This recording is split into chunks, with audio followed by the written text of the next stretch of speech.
James chapter 3 is where we are, so hopefully you have a Bible, you're heading there. Bibles are around you and chairs nearby. If you're not there with us, grab hold of one of those so that you can be literally on the same page with us, where God would speak to you through his word, and we so want that to happen today. We so want in the midst of this moment that God would capture you and speak to you. So we want to take one more moment and pray. And in this moment, we want to just invite you to ask as we ask that God would speak to us, that he would just break through and just give us hearts that would receive all that he would have for us. So would you join me right now? Let's do that. Father, we come at this moment and we want to hear from you. I'm asking, God, that you would take the words on the page, just the words that are given in your word, and you would make them alive to us. God, you would speak to us in a way that would, in a sense, hold up a mirror and show us what you want us to see. But at the same moment, Lord, would you wash, would you cleanse, would you transform so that that which you show, you fix. God, you're able to do that in ways that are personal.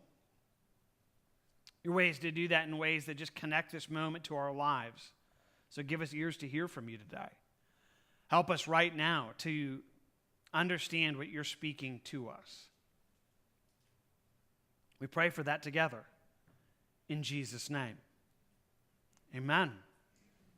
Amen. Well, I wonder if your experience might sound at all like David's.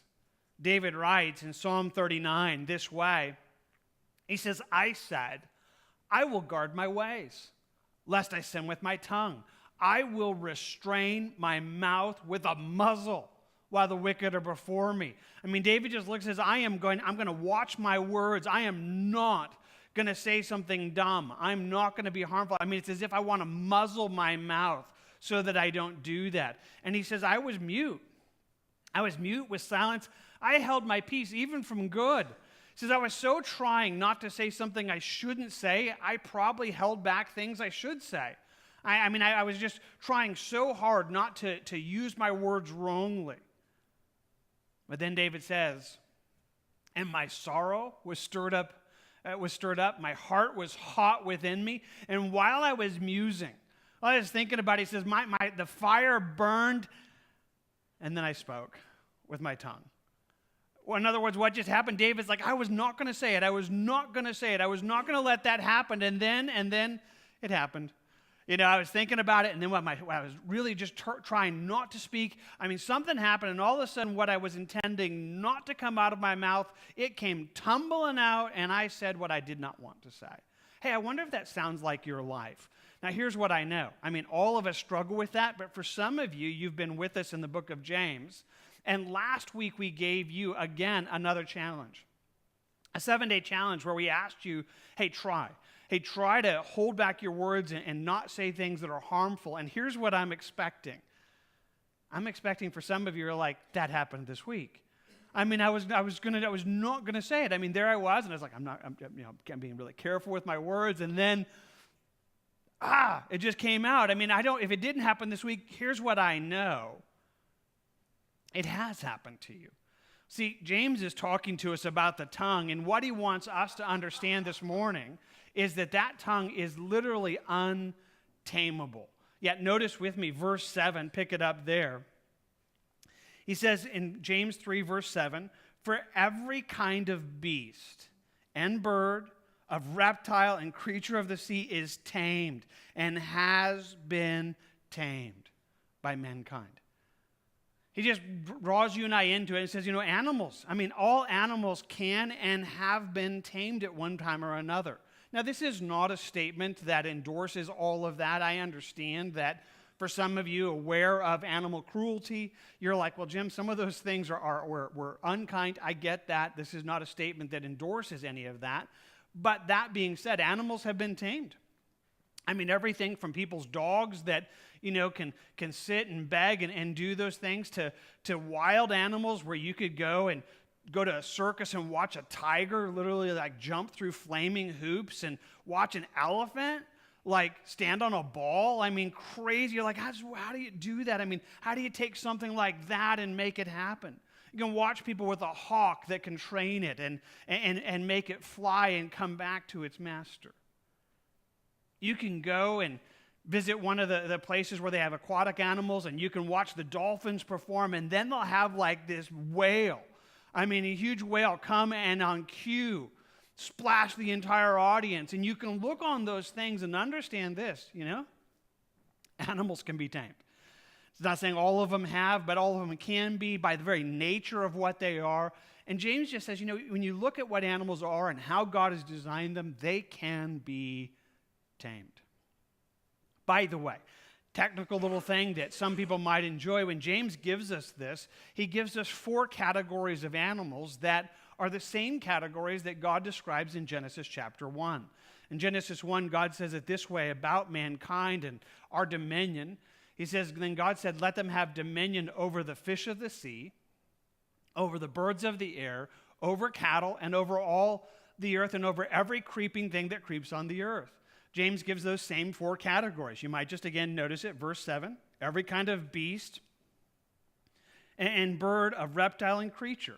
So you got beast, bird, reptile, creature. He says all of those, the creatures of the sea, have been tamed and have been tamed by mankind. Well, again, it's just a simple statement of fact. I mean, it can happen. You can take an animal and you can train that. You can work with it enough that you can eventually tame that animal so it can literally be tamed. But as James tells us to us, pick it up in verse 8, but, in contrast to that, but no man can tame the tongue. Just listen to that for a moment. No man can tame the tongue. It is impossible for us to accomplish that. It's impossible. You can tame animals, but our tongue and what we say, it's impossible to tame that. And maybe, again, just to make sure this is connecting, I just want to tell you, you haven't tamed that. You're sitting here in this room right now, and you just need to know that I probably am talking to somebody who thinks that they have, or at least thinks that they're better than most. It's like I'm not perfect, but I got my tongue pretty much under control. No, you don't. No, you don't. You might think you do, you don't. And again, it's one of those comforting things that you could also understand that there's not anybody in this room that has that figured out. If you're struggling with this right now and you feel like, I don't know why. I mean, he's only talking about me. I'm sure nobody else struggles like I struggle. That's not true. We do. Nobody can tame the tongue. It is literally untamable. To get to this place that it fully just obeys and does everything we want, that we never, do what, David said he was trying not to do, that we never, say something we weren't trying to say. Now, that always happens to our lives. Now, that reality is held before us. In fact, it's been a little bit within us so far in the book of James 3. If you've been with us, we've talked about this, not new information. But I want to remind you of how serious that is. Because, see, there's a little bit right now that I'm concerned that you might get this, you might even agree with this, and be somewhat okay with it. What I mean by that is you're like, hey, I'm just a mixed bag. You got to take me with all that I am. I do good, I do sometimes. This is just life, just us, just who we are. But notice how he says it. Go back, pick it up, verse 8. It says, but no man can tame the tongue. It is an unruly evil, full of deadly poison. Our tongue is a poisonous tongue. Now, again, he says it's unruly, and that goes a little bit into the idea of it being untamable. And that has this understanding that when you think about your tongue, it is unpredictable. We can't always even just guess when we're going to struggle. I mean, sometimes there are times when you think, okay, this is my weakest moment. It's when I wake up in the morning. Or maybe for you, it's when I go to bed and you're like, this is going to be the time that I really struggle. That's sometimes true, but then there is just an unpredictability to it. It's like, who would have known that right at this moment I would be struggling? It's unpredictable. It's unmanageable. That's the idea of it being unruly. You just never know when it's going to strike. I mean, you can't even guess. It's not like a, old geyser faithful that you can like time it to minutes. Like, okay, my tongue is going to, spike here in a moment. No, that's not the way it works. It's unruly. It's unmanageable by our lives. And if that wasn't clear, and again, going into that idea of it being untamable, it is poisonous. It is evil. It is full of deadly poison. Again, that's exactly what James says, but just so you see it, read it again, verse 8. But no man can tame the tongue. It is an unruly evil, full of deadly poison. This is no animal that is, so it's not tamed. It's not that big a deal. It's kind of like an earthworm. It's like it doesn't really do any damage. It's like, no, that's not what you got. Your tongue, it's poisonous. It's deadly poisonous. It destroys. James has been talking about that to us all of chapter 3. We've spent a few weeks on it, so if you've missed some of those studies, it might be an encouragement to go back and get that. But I just want you to understand what he's been telling us is that our words are dangerous. They are destructive. Literally, death and life are in the power of the tongue. Words, they determine. Words, they control. Words, they lead to incredible danger. In fact, last week we talked about it. We spent the entire Sunday morning trying to just, understand this thing that he says, the tongue's a fire. Why don't you go back and just read it with me, verse 6. It says, the tongue is a fire, a world of iniquity. The tongue is so set among our members that it defiles the whole body, and it sets on fire the course of nature, and it is set on fire by hell. It says all that's wrong in our world, the very course of nature, the tongue propels that. Wherever there's evil, wherever there's wrongdoing, words get behind that, and those words come from and connect to the very fires of hell. And again, what he's telling us right now is that you shouldn't be okay with this. Now, I think you're probably not, but I also just know this. We just need to hear it again. You should not be okay with the idea that your words can hurt people, that your words can wound and destroy. Your words could actually be a part of carrying someone into the very fires of hell, that your words could hinder, your words could destroy. You should not be okay with that. It's just not a small inconvenience. It is altogether evil and destructive. If I had, let's just say I had kind of a vial of poison up here in my hands. I don't, you're safe. But let's just say I did, and I held it out to you and I said, so how much of this would you be willing to drink? Probably nobody would be like, none. That's deadly poison, Jim. That's none of that. Say, okay, let's do this. We're going to go into the back. We're going to set out iced teas and lemonades like we do every now and then. And I told you, hey, most of them are fine. I only poisoned like 2 of them. But really, hands down, I mean, you're going to have a good statistic to go back to. If you grab an iced tea or lemonade, you're probably going to be fine. Here's what I think would happen. You'd be like, funny thing, Jim, I'm not thirsty any longer. It's like that. Just, it's like that's a risky moment. I mean, you're telling me that there's a chance back there that there's deadly poison, and if I pick the wrong one, I might even die. Yeah, that's kind of what James is trying to tell you, is that your words are that, and you shouldn't be okay with it. It shouldn't be something that you're comfortable with. It shouldn't be something that you accept. It shouldn't be something that you look on and think, well, this is fine. I mean, it's normal. I mean, most people struggle, so I, every now and then, have, just destructive words. No, it's destructive. It's poisonous. It's killing. That's what it does. And James is telling us that we should not be okay with that. And he's reminding us of that.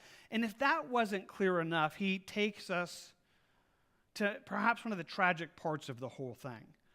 Notice with me what he says in verse 9. He says, with it we bless our God and Father, and with it we curse men, who have been made in the similitude of God. Out of the same mouth proceed blessing and cursing. My brethren, these things ought not to be so. Does a spring send forth fresh water and bitter from the same opening? Can a fig tree, my brethren, bear olives, or a grapevine bear figs? Thus no spring yields both salt water and fresh. Okay, what is James trying to convince you and I of? Well, there's a sense that he wants us to understand that there's something that's contemptible. That's kind of the word I want to use, though I want to kind of develop it a little bit more with you. He says there's something it's just so wrong about it, because out of the same mouth can come the most wonderful praises. Again, he describes them in verse 9, and you can just read it just so you see it. He says, with it we bless our God and Father. With it, we're able to honor God, who is the King of Kings. With it, we're able to honor him who is not just the King of the world, but he's our Father. He's our Heavenly Father who, out of love for us, is at working in us. And we are able to say the most wonderful and beautiful and even right things with that tongue. And then just in a moment, at the same time, he says, with it, we can curse men who have been made in the similitude or the likeness, that we've been created in the image of God. Tells us in Genesis that this is of God's creation, and we can very much, just at that same moment do that. And what James just wants to tell us is this is just wrong. I mean, you catch his words, you read them there in verse 10, out of the same mouth proceed blessing and cursing. My brethren, these things ought not to be so. It just shouldn't be that way. It's wrong. I mean, it's as if you could look at it and say, this is just altogether wrong that it would be so. Well, again, just to make sure you're tracking, James kind of gives you pictures. And if this idea of blessing and cursing out of the same mouth, happened, if that wasn't clear, it's as if he develops it and gives you some pictures that might help. He has the idea that he tells us that as we think about it, you could have a spring. And he says you can't have a spring that's a freshwater spring and also send out bitter water. So it doesn't really work that way. And as he gives it to us, he says in verse 11, does a spring send out fresh water and bitter water from the same opening? No, it doesn't. And yet what he wants us to understand is how wrong that would be. I think about it. I know for some of you out of Artesia, you're struggling with some of this even now, and there are similarities there, but difference at the same. Because he's just letting us know that as we think about that this source of water, it shouldn't be that way. Again, because we, for the most of us, don't deal with springs or wells or those kinds of things on a regular basis, it probably would be easier to think about it just as your kitchen sink. Could you imagine if most of the time, your kitchen sink worked and you got like fresh water, but like 9 times out of, like 1 time out of 10, like 9 times out of 10 it worked, but like 1 time out of 10 it came out like salt water. And you just decided, you just never knew when that was actually going to happen. You kind of drink the cup and be like, okay, is it good or bad? If that was happening at your home, you would not be okay with that. You'd be like, I'm calling a plumber. We're going to get this fixed. This again, I can't handle it. Yeah, so 9 times out of 10 it's good, but 1 time out of 10 I get heavy duty salt water. That's not okay. I'm not fine with that. Jesus would say this to us, and he says, whoever drinks of the water that I shall give him, John 4:14, will never thirst. But the water that I shall give him will become in him a fountain of water springing up to everlasting life. Amazing picture. Jesus says, if you would come and drink from me, it would satisfy you. But it would do more than that. There would be this bubbling fountain of living water that would come from your life, and it would provide everlasting life. It would become a blessing to all those around us. There's an intention that we're supposed to be that way. And yet here's what James is telling us. When you think about this idea of a tongue, sometimes blessing, sometimes cursing, it's as if it's not always that way. And there's something that you just think, okay, that's wrong. And again, he gives us another thought. He says, it might even be like a fig tree. Gives it to us there in verse 12. Can a fig tree, my brethren, bear olives, or a grapevine bear figs? Thus no spring yields both salt water and fresh. He says if you have a fig tree, it bears figs, right? I mean, that's just what it does. A fig tree does that. If you have a fig tree, it's not going to all of a sudden bear olives. Now, for them, as they would read this, understand this, probably most of those who read this at that point in time probably had. either personally or in their neighborhood, a fig tree. It's very, very common in the land of Israel. But how crazy would that be? I mean, as you think about putting it into maybe Roswell terms, it'd be like the idea, could you imagine if you had a pecan tree? But just every now and then it just decided to bear apples. You'd be like, no way. You can't just go out there to the pecan tree. It's like, it's just, no, you would look on that and you would know something's wrong. Something's wrong. This is not okay with this. Something's weird. Something's altogether aberrant in the midst of this. And that's simply what James is trying to tell us, is that there's something here that if this is happening and where that's happening, it's in this place where it's altogether wrong. That we ought to be able to look at it, and what he's simply telling us again, as much as he can convince us about it, is it's just wrong. I use the word contemptible, and I got to be honest, I searched this week. I was thinking, how do you say that? How do you say what James is saying? It's evil. It's a great wickedness. It's inconsistent to who we are. It's contemptible. But he's just saying when you look at this, if you would get this, if you would understand what we're talking about, you would look about it, and as clear as you would say it is, it just shouldn't be this way. My brethren, these things ought not to be so. It ought not be like this. It shouldn't happen this way, but it does. It's just wrong that it's happening. Now, as we're processing this through, let's think through a couple thoughts. First of all, understand this. He's not saying that if you're struggling with your tongue, that you are just not a Christian, or that it's impossible for Christians to do this. I point this out because Jesus uses a similar illustration. In Matthew 7, when he's talking about true Christians and false Christians, and true representations of God and false representations, he says, you'll know them by their fruits. That really it is the fruit that would, tell you whether that's really there. Because it's a similar illustration, some people connect those, and it almost makes it sound like, well, if you're really a Christian, you wouldn't do this. If you're really a Christian, you would never, out of the same mouth proceed blessings and cursings. But that's not what he's saying, because he's just told us nobody can contain the tongue. There's not anybody in this room that has this down. There's not anybody right now that could look on this and say, well, this is something that I have locked down. No, you don't. So it's not a statement of whether we are really a Christian or not. What James is pressing on is just what an incredible tragedy this is. A tragic reality that our lives would be flowing both things, that fresh water and bitter water, in that sense, would be flowing out of our lives. It's inconsistent. It's inconsistent with who we are in Christ.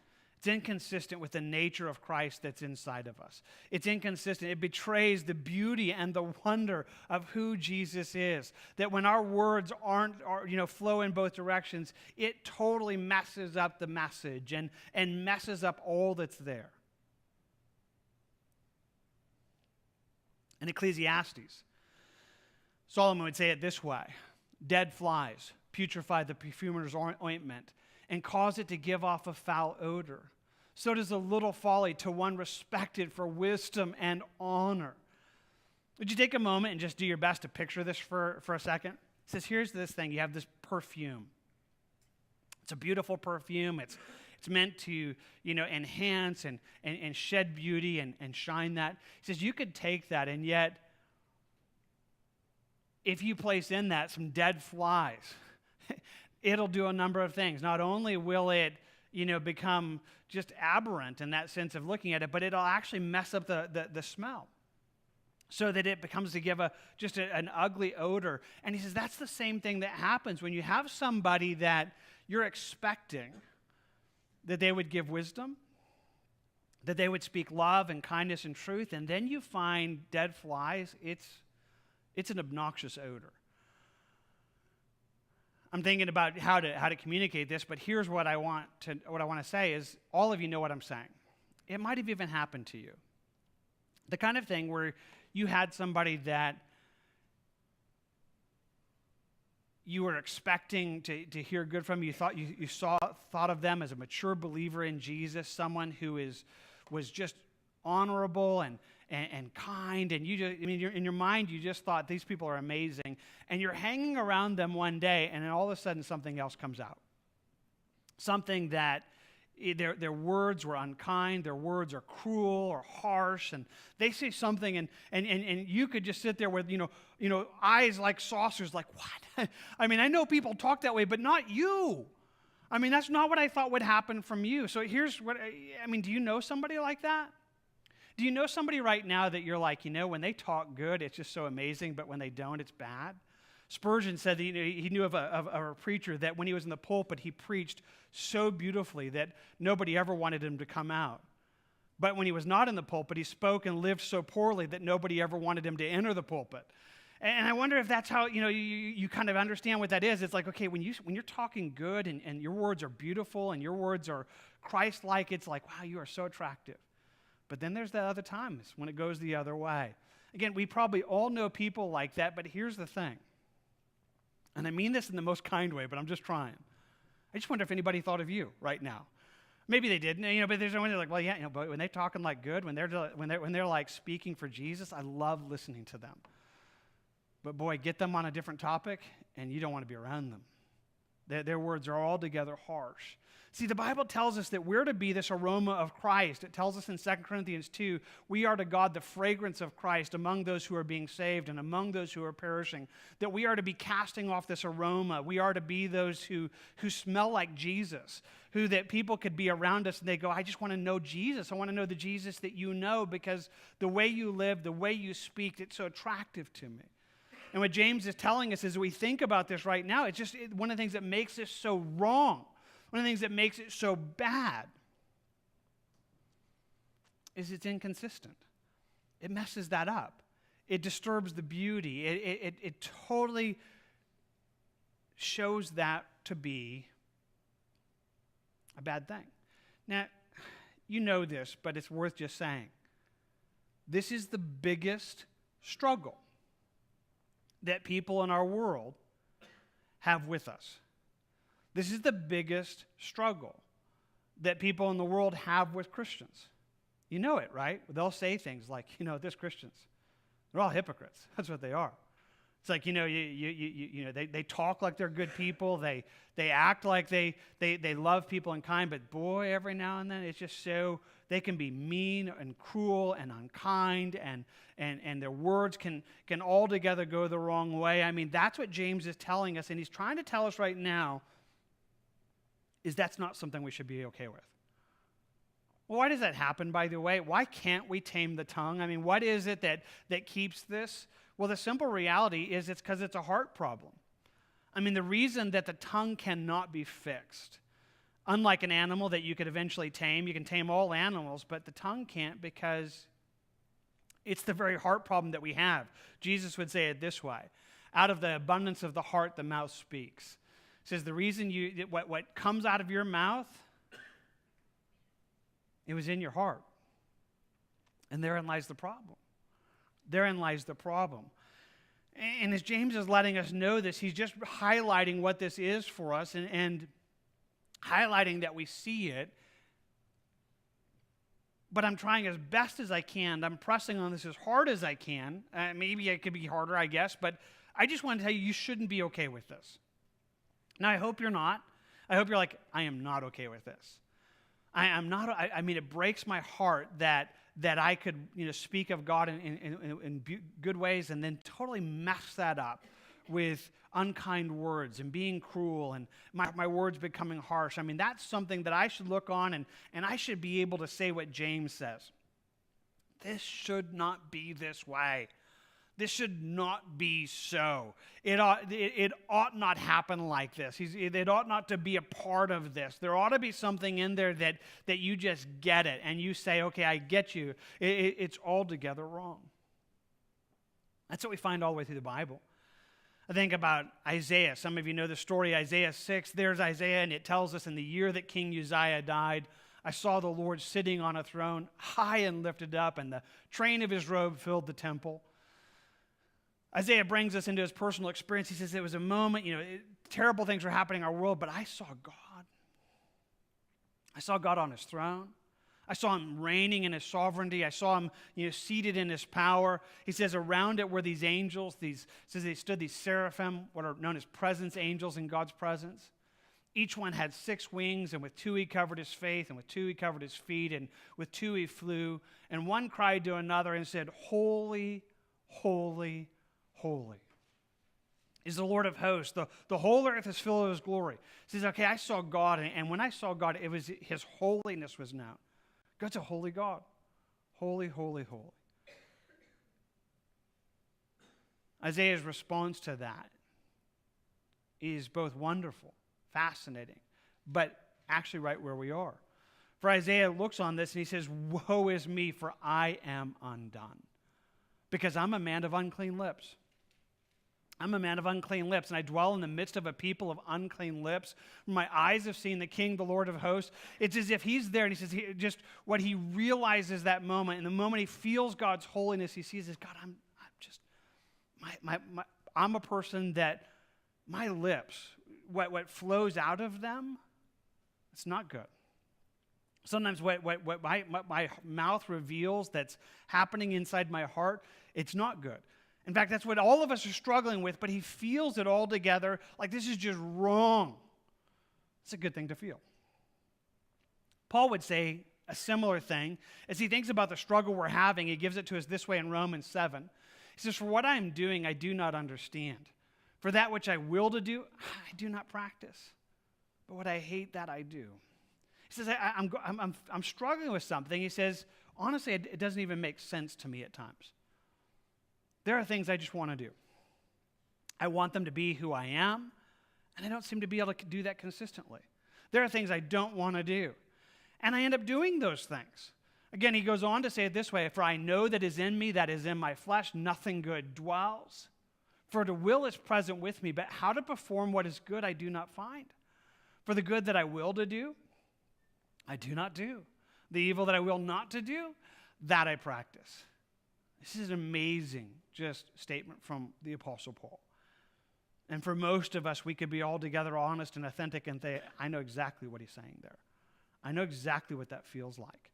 I know what it feels like to think, I want to be good. I want to do the right thing, and I don't seem to be able to consistently maintain that. There are things I never want to do, and then at times I find myself doing that, and that's just true even the way we speak, again, being just in the midst of that. Paul looks on all of this, and he says in the most powerful way, "O wretched man that I am, who will deliver me from this body of death?" He says, this is terrible. This is a horrible situation. I am not okay with this. My brethren, these things ought not to be so. That's what James is saying. It's the same idea. This is a miserable situation. This is a miserable situation that when we think about this struggle, when we think about what we're going through, it is that. So you need to hear that. You need to hear that right now. And so let's continue putting this together. We have a tongue that you cannot tame. It is untamable. And that tongue is hurtful. It's a poisonous tongue. And it's something that's just contemptible. It's just wrong. It is altogether wrong that it happens. So what do we do about this? Well, in the most simple way, I want to give it to you this way. We need help. And that help is going to come from above. That's how James is going to define it. In fact, through the rest of the chapter, he's going to give that to us. You can just jump down there to say verse 17. It says, "But the wisdom that is from above." Pause there, and again it says, okay, there's something that would come not from beneath and not from me. I need that help that comes from above, and that's where he's going to go. What James wants us to know is what's impossible for man is possible for God. What we cannot do. I love the way Jesus said that exact thing in Luke 18. He says, the things which are impossible with men are possible with God. There are things that man can never accomplish, and one of those is taming the tongue. It's an untamable tongue. No man, James says, can tame the tongue. But what man cannot do, God can do. God can do that, and you need to hear that. That would begin by just understanding that this is what Jesus has provided in the forgiveness that is ours in Christ through the cross. We celebrated communion this morning. We highlighted that then, but I want to tell you right now, there's such hope here because Jesus died for us in these very failures. I think about Isaiah, remember? He's struggling. Woe am I, because here I am, I'm undone because I'm a man of unclean lips. God's answer to Isaiah there in verse 6 says, then one of the seraphim flew to me, having in his hand a live coal, which is a foreshadow, by the way, a picture of Jesus, which he had taken with the tongs from the altar, and he touched my mouth with it, and he said, behold, this has touched your lips. Your iniquity is taken away. Your sin is purged. He says, I can take that sin away. I can provide atonement for your failure, for your lips that are unclean lips. Paul would say the same thing. He's saying that in Romans 7, that which we read a moment ago, "O wretched man that I am." I mean, I'm in this horrible place where I don't feel like I'm not able to accomplish or be the person I want to be. How do I find hope in that? He says, I thank God. I thank God because that answer is through Jesus Christ our Lord. That Jesus is the answer for the mess that I am. And that would begin with forgiveness. He goes on in just a couple verses and says, there is therefore now no condemnation to those who are in Christ Jesus. There's forgiveness. There is forgiveness. There's a washing.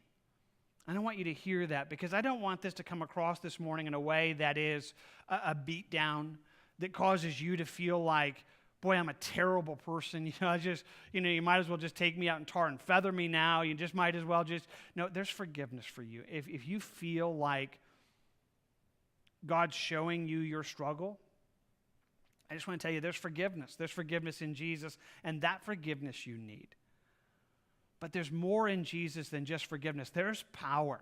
There is a power that comes from the Spirit of God to enable us to live in an entirely different way.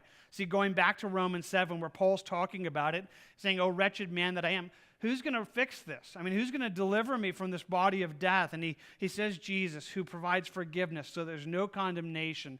And then he goes on to say it this way. But if the Spirit of him who raised Jesus from the dead dwells in you, he who raised Christ from the dead will also give life to your mortal bodies through his Spirit who dwells in you.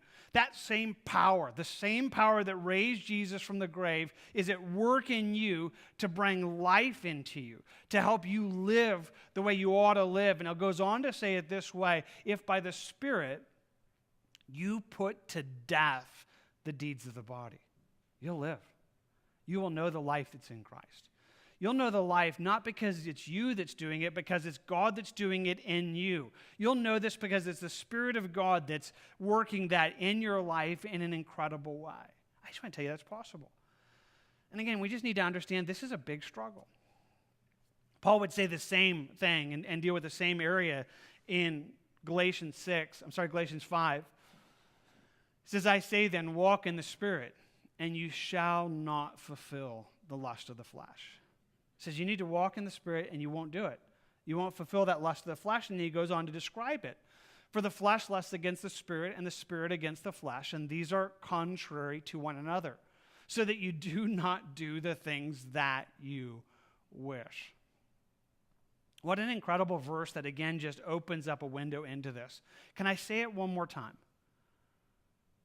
This is the thing at times that the world doesn't understand. At times they think that it's, kind of a picture of why Christianity isn't true. Because they'll say, well, I mean, I know these Christians, and yeah, when they're singing, worship songs or they're praying, they're amazing. But you get them watching a football game. It's a different thing. They're not that. They change personalities. They're a different person than the person they were. And they're like, this is wrong. But here's what Paul is saying. No, we understand this. There's a battle inside of us. There is a Dr. Jekyll, Mr. Hyde kind of reality that instead of it being a condemnation, it is a reality. It's not bad to even own that, by the way. I mean, people will tell me, it's like, you know what, you Christians are hypocrites. It's like, you're right. We struggle. But that struggle is because we have both a new nature and an old one. I mean, all you have is the old.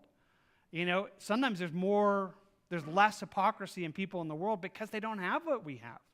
We literally have a battle raging inside of us. We have a battle where the flesh is lusting against the spirit and the spirit against the flesh. There's a war happening inside of us that keeps us from being the kind of person that we were made in Christ to be. And that battle is raging inside of you. But Paul just tells you, here's what you need to do. Walk. Walking is one of those great little thoughts. Just keep making progress. One day at a time, one moment at a time. Walk in the Spirit. And when you're walking in Him, you will not fulfill the lust of the flesh. You won't be that person that you're not supposed to be.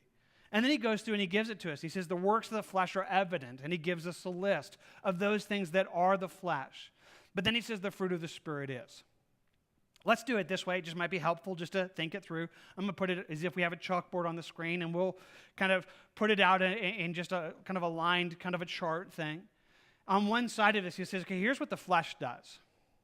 And he gives us a long list. If you want to read it later, you can do so in Galatians 5, of what the flesh is. He says it's adultery, fornication, uncleanness, lewdness. He looks on these things and says that's what the flesh does, and these four really are sexual sins and things that are part of that. And we're talking specifically about the tongue.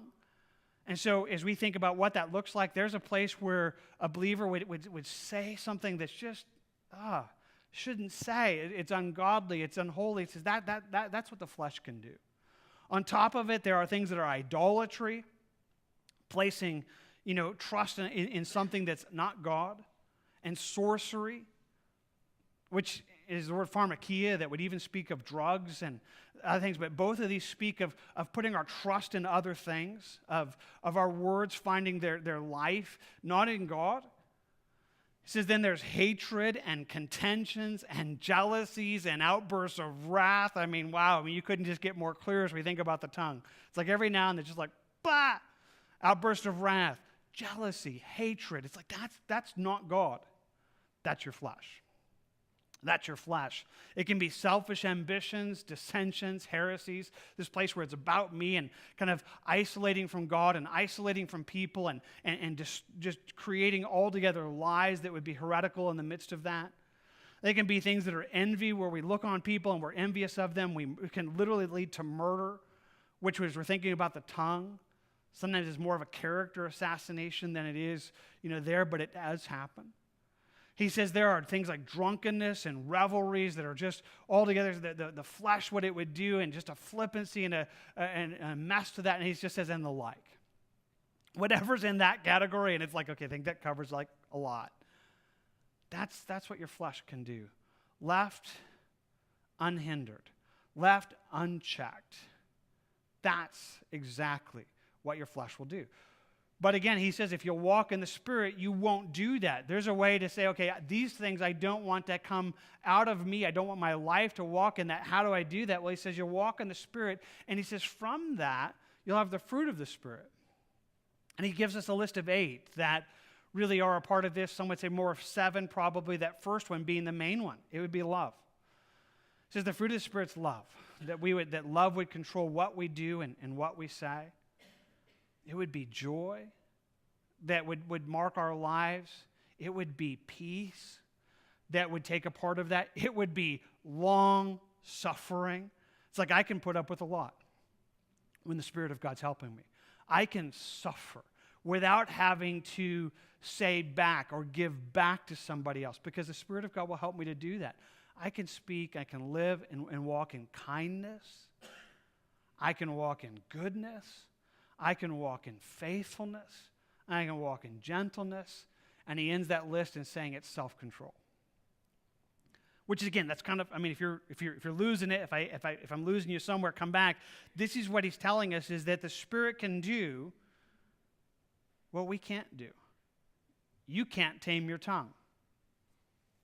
But through the Spirit, there's self-control. Through the Spirit, there is an ability to tame and to bring our lives to say, okay, that's not where I want to go. If I would walk in the Spirit, Paul says, if you'll walk in that, you won't do this because it's not what you want to do.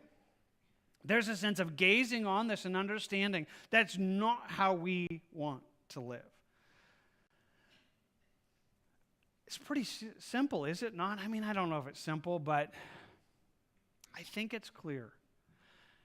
James is pressing on us, and he's just wanting us to understand that as we think about this struggle that we're having, it ought to be something that we have this biblical lens, that we're processing this through in a way that's altogether right. And so let's just think this through again. Right now, you have a tongue that you cannot tame.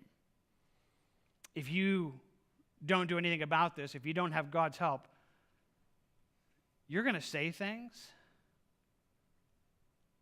that hurt people. You're going to say things that would lead your life down a course that would be destructive. Your tongue is something that's out of control by you. That's clear. There is no other way around this.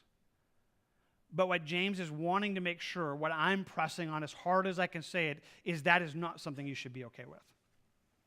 You shouldn't be able to look on this and just think, well, that's who I am. I'm a mixed bag. Take me for what you get. You know, you get the good with the bad with me. You know, you're going to get the kind, you're going to get the cruel. James says you shouldn't be okay with this. You just shouldn't. You shouldn't be okay that your tongue, left unchecked, is going to hurt somebody this week. It shouldn't be okay with you because it's poisonous, it's destructive, and it's so inconsistent to who we are in Christ. It's as if it flowing out of the same life are two different things that ought not to be happening. I mean, when somebody comes into your life, they should just be able to catch the fragrance of Christ. He says, if that's what's not happening at times, if you're allowing your tongue to run unchecked, then that's exactly what's happening. So you shouldn't be okay with it. I feel like that's maybe the main thing I'm trying to say this morning. I've used different words. I've tried to say it different ways. This should not be something that you look on and think, well, that's just the way it is. It ought to be something that you should be able to say with James, it ought not to be this way. It ought not to be this way. I wish it didn't happen this way. Oh, wretched man that I am, who's going to rescue me? Well, Jesus will. In him we have forgiveness, and in him we have power. But the only way to get that is to be compelled to lean into him, to say, God, I need you to do in me what I cannot do. I can't be what I'm supposed to be. I can't live the way I'm supposed to live. I can't speak the right way. If you don't help me, I'm going to mess it up. If you don't walk with me this week, I'm going to hurt somebody. My words are going to be unkind and cruel, and I'm going to say something that will only leave harm behind. God, if you won't catch me, I'm not going to be able to do this, and you can't. And if you know that, if you're driven into the place that you're like, okay, God, I need you. Not like just at the beginning of the day, like, hey, God, just thought I would refresh. It's like, tell you what, God, how about we do the day together? How about we walk together? How about everywhere I go, I lean on you? How about every conversation I am in, I walk in the Spirit? So that it's like, okay, Lord, help. Help me. Just grab hold of your hand. Help me not to say something. Help me not to be something that God, I want to tell you, that's exactly what he's saying can happen. You know, we began with David, so let's begin to pull to a close with David. David would say it this way again as he was trying in Psalm 39. He says he kind of committed. He says, I'm going to do it. I'm going to guard my ways. I'm going to make it so that I don't sin with my tongue. I mean, he was so passionate, so purposeful. But he goes on to say, you know why I was thinking and sorrow got there in my heart and anger got in my heart and it exploded out. I said something that I regretted. I said something I wish I was trying not to say it, and then I said it. As David wrestles through this, he goes on to say, and now, Lord, what do I wait for? My hope is in you. Deliver me from all my transgressions. Do not make me the reproach of the foolish. He says, God, where do I go with this? How do I handle this? God, my hope is in you. Would you forgive me? Would you rescue me from my sin? Would you deliver me from my transgressions? And I just want to tell you, God does. Maybe you need that today. Maybe today is just a day to enter into this moment and say, God, would you forgive me? My tongue has not been, boy, I've said things I wish I hadn't said. Would you forgive me? But then David goes on to say, and I was mute. I did not open my mouth because it was you who did it. David looks on a whole nother situation. He says, you know what, there was this time where I tried, where I was like, I am not going to sin. I'm going to hold myself back. I'm going to make it so that I don't hurt somebody. He says, then I did. And now he looks at another time. He says, you know what, I didn't say it. He's not talking about mute like I never talked, but he's talking about a specific situation. He says, I didn't wound somebody. And he's able to say, God, it was you. You did in me what I could not do. When David tried in his own strength, he failed. But when he was able to do it, he says, God, it wasn't me any longer, it was you. And I'm inviting you to that. Now, some of you, that's exactly what you've already been doing. I've given you a challenge for a couple of times in our studies in James to really work at this, to think about your tongue and hold back. And for some of you, just because you already kind of put it together. Like, I can't do that unless God helps me. And you were already doing that. But I got to be honest, for some of you, I was trying to intentionally set you up. I was trying to almost say, hey, you go out and try this on your own and fail. And then recognize, God, I can't be that. You're right, it shouldn't be this way. My tongue hurts people. I don't want to hurt people. And you need to be in a place where you can say, God, it's no longer me, it's you, and I need you to tame this tongue. I need you to give me a spirit self-control so that out of my life would not flow these two different things, that there would be something there. And I just want to tell you that's possible. So we're going to end there. We'll pick it up next week, and James is going to continue that thought and process through the little bit of what that looks like for God to give us that strength and that wisdom that would come from above. But as we think about those things, I just want to draw you right now as we close our Bibles and notebooks to say, I just hope that God would meet you in this. In a place where you would say, okay, this is not just somebody else. This is me. There's not anybody in this room who's got this figured out. There's not anybody in this room who on your own strength has your tongue tamed. Nobody. And you shouldn't be okay with that. It shouldn't be something that you accept. And if it's not something you accept, then there's only one answer. God, I need you. God, I need your forgiveness and I need your help, because this is not something I can do. And I invite you today to enter into that in a fresh way. Would you join me? Let's pray for that right now. God, thank you so much for your words that are true. I'm so glad your words aren't like our words. That what flows from you is solid, unchanging, and pure. God, I'm so grateful for who you are. God, I bring our lives before you, and I thank you for your word and just the truth that it sheds into our lives. And right now, just to admit there's not anybody in this room who's got this down, who has their tongue tamed in their own strength. But in a fallen world, maybe the more scary thing is that we've become comfortable with it. God, if we were to see your holiness right now, if we were to do what Isaiah did and enter into your presence and saw you and holy, holy, holy was spoken around us, I know we would sense it, we'd feel it altogether more. God, I'm a man of unclean lips. I dwell among a people that are this way, but it's so wrong. Here I see it.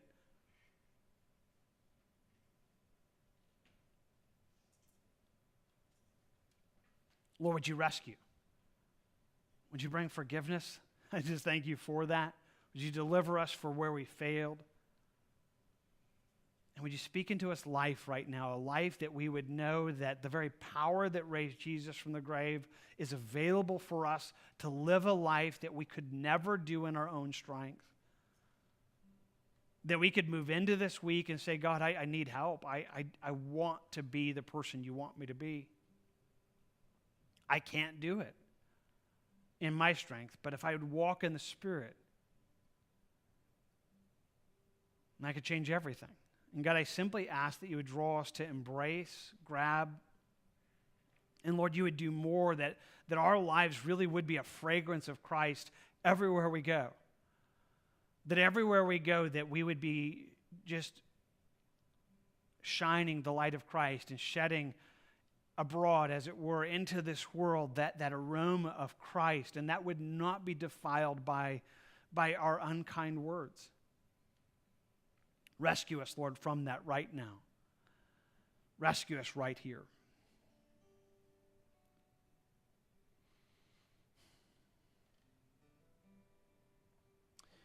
I'm going to give you guys a quiet moment just to talk to God about this, wherever that's met you this morning, because again, I know this. There's not anybody that's not struggling. Maybe you feel it more, maybe you feel it less, but there's something here for you this morning where God would like to speak into your life from His Word. So quietly, would you talk to the Lord about that for a moment? I'm going to do the same, and then we'll close in worship together in just a few moments.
Lord, we need you right now. Lord, that you would accomplish in us what we could never accomplish in our own strength. What is impossible for men to do is possible with you. God, would you bring us to that? Would you bring us to you in a way that would just connect us to that and to the life that you'd have us to live and the people you want us to be? Would you speak into us all that would be today? I'm asking for help in that right at this moment. And that your work would be accomplished. We ask for that together, here and now. And we ask for it in Jesus' name. Amen. Amen. Certainly hoping that God would meet you in this and draw you into a place that wouldn't be condemning but life-giving and freeing. And I'm hoping that's meeting you here this morning, longing that you would be just directed to press into Him. It's definitely where we want to encourage you in that.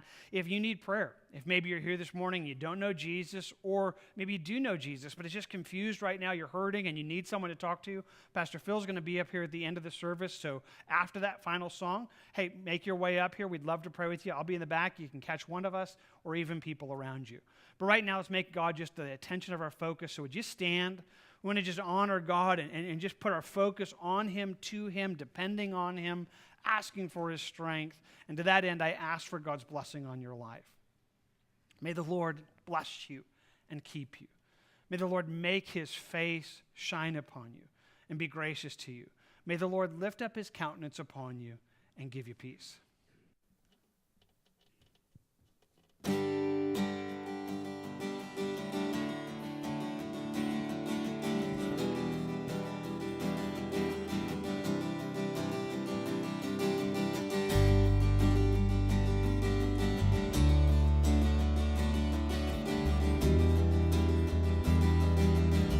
God is able.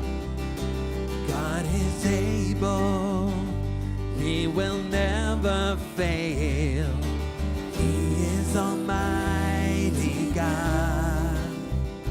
Greater than all we see. Greater than all we ask. He has done great things. Lifted up. He defeated the grave. Raised to life, our God is able. In His name, we overcome. For the Lord, our God is able.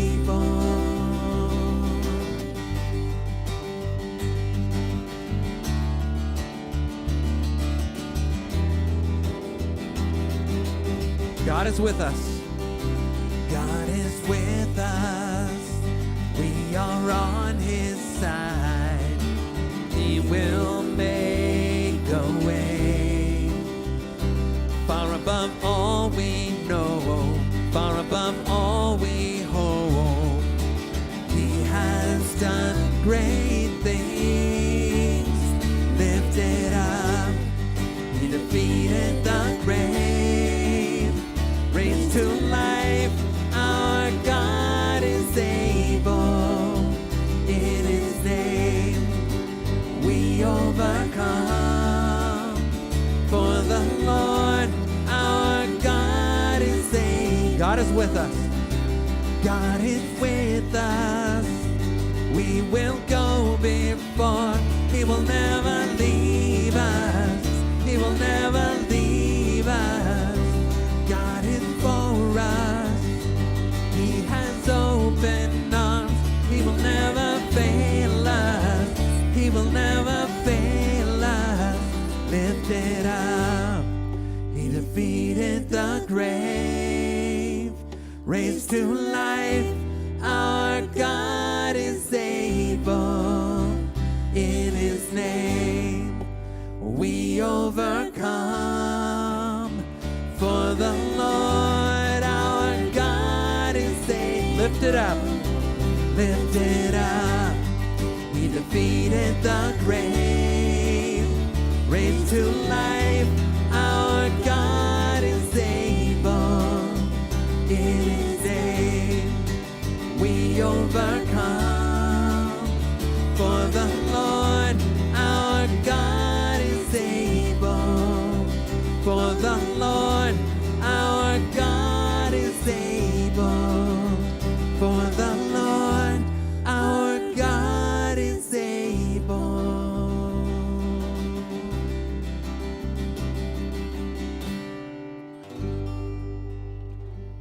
Oh, Father, we do rejoice, Lord, that you are able. Lord, you are able to meet us in our weaknesses and to strengthen us. Lord, I just pray that we would walk in the Spirit, Lord. And I ask this in Jesus' name. Amen. Amen. God bless you guys.